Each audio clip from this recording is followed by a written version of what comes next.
nyumba eka eka kufika mama wa sana kole olo kaponya sinatengela Yesu watukukala nao hawa kanta wiko chepa adapa nsomba zambiri zinga chite chani moyo wanga popanda inu Yesu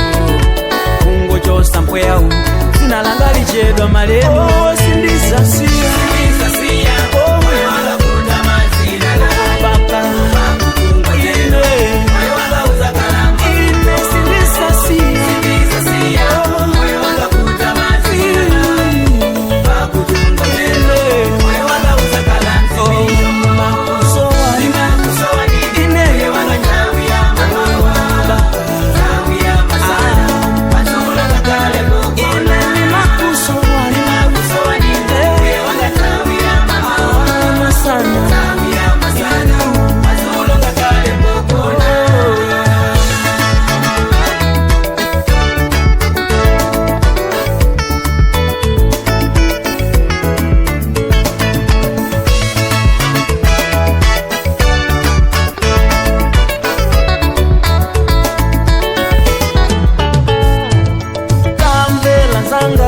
amene zako zili bwino